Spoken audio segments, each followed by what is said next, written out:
सदियों से ही नहीं, हजारों लाखों वर्षों से शिक्षा से वंचित रहा, अपने हक अधिकार स्वतंत्रता बंधुता के लिए वंचित रहा, उसको बदमा मजदूर बनाए रखा, उसको अन्य अत्याचार से पीड़ित रखा गया, उसको खाने तक के लिए निवाला पैदा नहीं था। यहाँ तक कि जिस चीज का हर जगह पे प्राप्त है, पानी जल जिसको हम कहते हैं, उस तक को भी नहीं दिया, उसका अधिकार भी हमें संविधान लेके मिला। और शिक्षा हमें कह सकते हैं कि एक तरीके से शिक्षा को हमें खाने से ऊपर रखना चाहिए, क्योंकि खाना कितना भी स्वादिष्ट हो, महंगा हो, गर्म हो, ठंडा हो, आखिरकार वो खत्म हो जाता है 8 से 10 घंटे बाद। जब आप सुबह खेत में, शौचालय में कहीं भी जाते हैं, वो व्यर्थ है, वो जीरो है। लेकिन अगर आप उसी जगह पर अगर एक किताब को पढ़ते हो तो उसका मूल्य आपको अपने भविष्य में दिखाई देगा।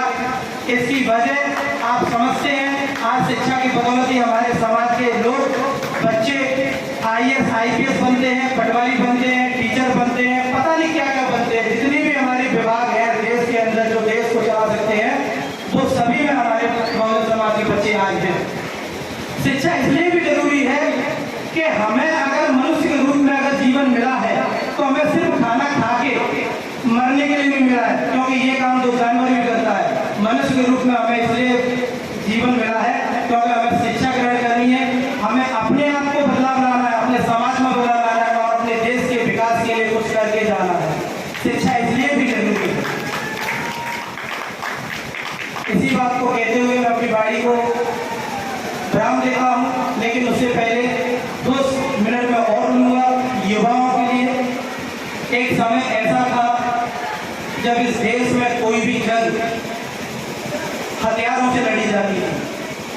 हथियारों में भी विशेषकर भाले, तीर, तलवार, इस प्रकार के हथियार हुआ करते थे। उसके बाद समय आया गोला बारूद, बंदूकों का। ये भी एक समय था युद्ध को लड़ने के लिए, अपने साम्राज्य को पैदा करने के लिए। फिर समय आया कलम का और किताब का। यहाँ पे हमें सबसे विशेषकर ध्यान देना चाहिए।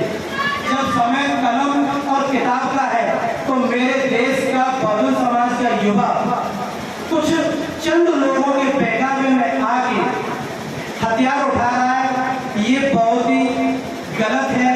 और हमारे देश का जो भविष्य है, जो युवा है, ये अपनी रीढ़ की हड्डी को कमजोर कर रहा है, क्योंकि इन पे भविष्य में आगे FIR कट रही है अभी भी, और इनको आगे जाके नौकरियां नहीं लगेंगी। तब इनको समझ में आएगा कि हमारी लड़ाई तो शिक्षा और कलम से ही हो सकती थी, तो हमें इन बंदूकों की और लठियाओं की क्या जरूरत है।